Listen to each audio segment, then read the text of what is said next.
The IRS just issued a dire warning in regards to stimulus checks and the tax refunds that we will be receiving this year. SSI recipients will be getting their second payment this year of $914.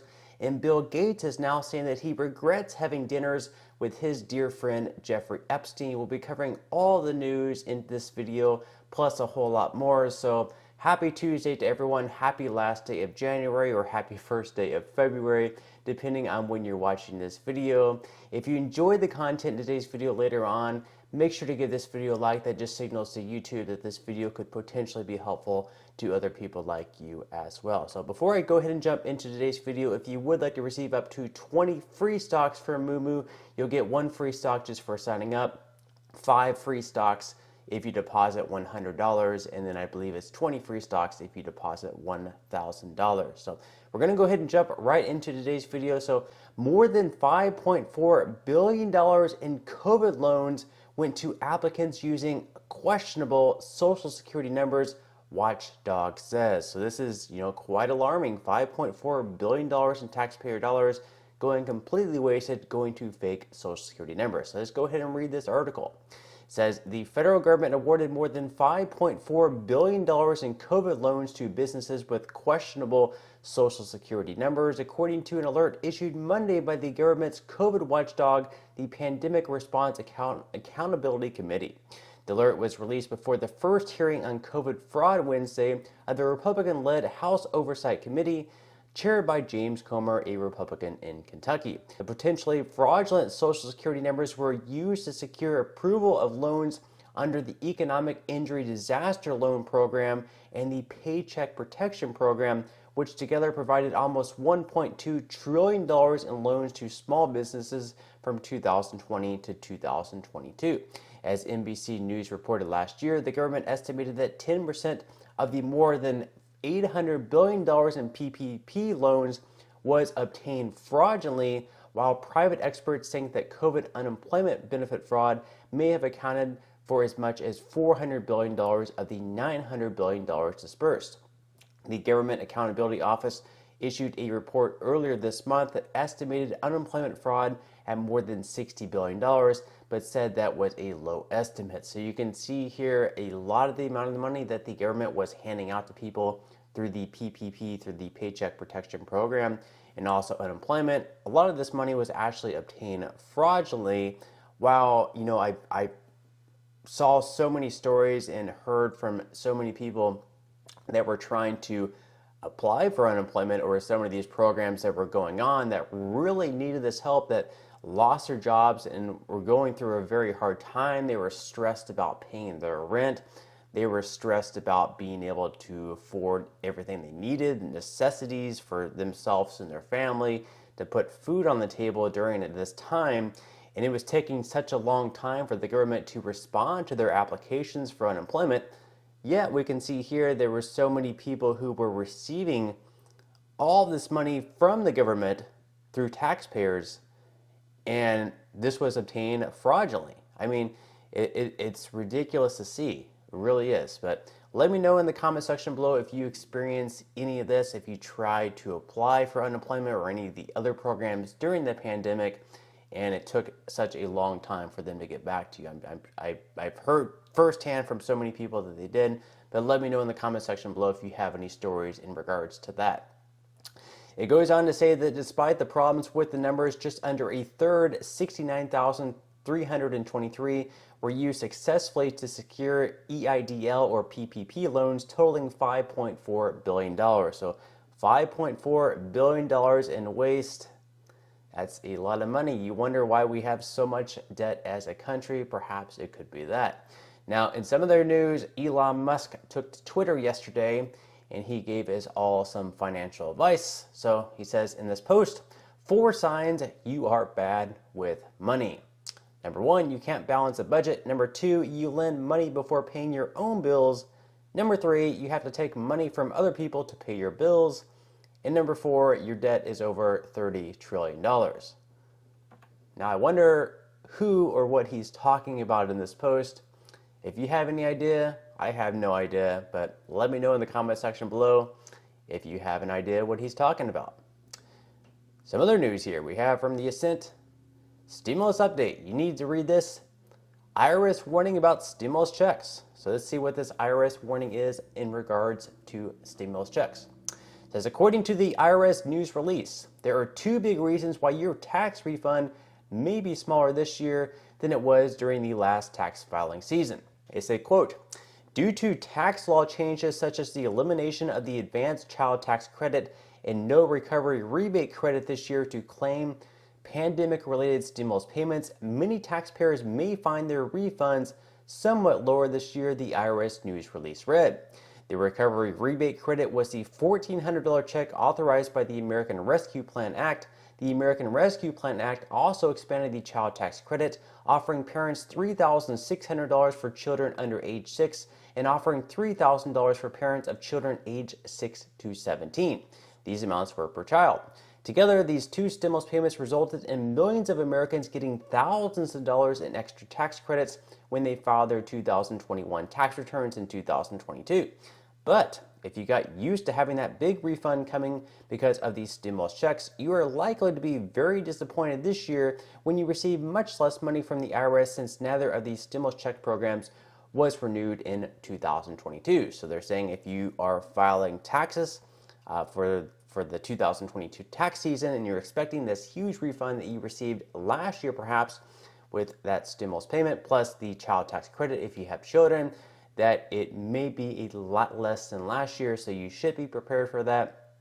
If you're banking on these returns to pay off some bills, it may be thousands of dollars less because there is still that $2,000 child tax credit, but of course that is much less than last year where it was up to $3,600, plus of course that stimulus payment. Now, in some other news here, millions of SSI recipients will receive their second boosted $914 check of 2023 in just 2 days. Now, that's actually going to be tomorrow. All of the payments by SSI are on the first of the month. Of course, for January, there was no payment for SSI recipients in the month of January. That's because January 1st fell on a Sunday. If the 1st falls on a weekend or a holiday, what they end up doing is they push it back to the business day prior. So it would be either a Thursday or Friday, depending if Friday is a holiday or whatnot. So they actually received their payment for January in December, so there was no payment in the month of January. People on SSI had to wait all the way until February to receive the payment. So I guess the first payment received in 2023, or the second official payment, will be coming tomorrow or today if you're watching this video. So the payment right now, max payments for 2023 for SSI recipients are $914. But in addition to the federal benefits, 33 states are sending out their own supplemental payments. So depending on the state you live, it could be just a little bit more. Let me know in the comment section below if you're receiving that max and if you think the max should actually be increased. There are certain bills right now that would actually raise that just a little bit, but we'll have to wait and see whether or not they do anything with them. Now, in some other news, 24 GOP senators warn they will oppose debt limit increase without fiscal reforms. From the Hill, it says nearly half of the Senate Republican Conference has signed on a letter, President Biden warning they will not vote for any bill to raise the nation's debt limit unless it's connected to spending cuts to address the nation's $31 trillion debt. The letter, led by conservative Senators Mike Lee and Ted Budd, says it is the policy of the Republican Conference that any increase in the debt ceiling must be accompanied by cuts in federal spending or meaningful structural reform in spending. Now, right now, Republicans do have majority in the House, and right now, House Speaker Kevin McCarthy is saying that in order to agree to any bill to increase the debt ceiling, they must first reach an agreement that they're going to cut federal spending to where the amount that we're taking in tax revenue matches the amount that we're spending. Democrats are right now, Joe Biden and all the Democrats in the House and the Senate, they're saying this is not negotiable. So they have until June to figure this out, because June is going to be that hard deadline where we need to make sure that that debt ceiling is raised. Otherwise, we could default on our debts as a country. In the letter, it says, we do not intend to vote for a debt ceiling increase without structural reforms to address current and future fiscal realities. actually enforce the budget and spending rules on the books and manage out-of-control government policies. The letter, which was not signed by Senate Republican leader Mitch McConnell, gives public support to Speaker Kevin McCarthy's effort to negotiate fiscal reforms with the White House in exchange for raising the debt ceiling. Senate Republican Conference Chairman John Barrasso signed the letter, but Senate Republican Whip John Thune and Senator John Cornyn, two other influential members of McConnell's leadership team, did not. So you can see right here, most Republicans are on board with this plan to not raise the debt ceiling until they reach some type of an agreement to cut federal spending. But you can see here the leaders of the Republican Party in the Senate and Mitch McConnell, John Cornyn and John Thune, are not with them on that. They have no problems raising the debt ceiling, apparently, without any type of an agreement. What other news do we have today? This is also from the Hill. Bill Gates is saying that he should not have had dinners with Jeffrey Epstein. It might be one of the first intelligent things he's said in a while. Billionaire Bill Gates said he regretted having dinners with convicted sex offender Jeffrey Epstein in a new interview with Australia's ABC 730. Quote, "I will say for over the 100th time, I should not have had dinners with him," Gates said in an interview.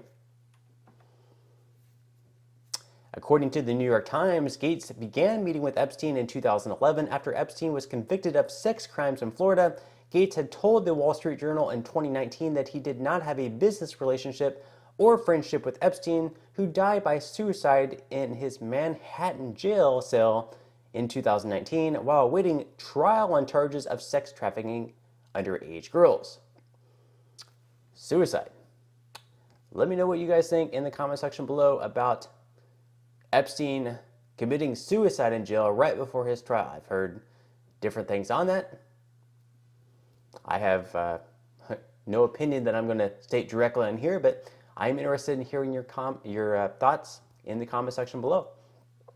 Since then, Gates had repeatedly said he regretted meeting Epstein, telling NBC's Savannah Guthrie last year that his meetings were a huge mistake and he should have heeded his ex-wife Melinda Gates' advice sooner to stop meeting with him. During an interview with CNN's Anderson Cooper in 2021, he admitted to having several dinners with Epstein in hopes of raising funds for philanthropy, which he also said was a huge mistake. Melinda Gates told CBS's Gayle King last year that Gates' continued meetings with Epstein contributed to their divorce, which was finalized in 2021. So, interesting stuff there. I mean, that's all I'm going to say about that. But that's all we really have for today's video in terms of news. If you enjoyed the content in today's video and you would like to see more like it, once again, I would appreciate if you would give this video a like. Subscribe to my channel if you have not already, and I will see you in the next video.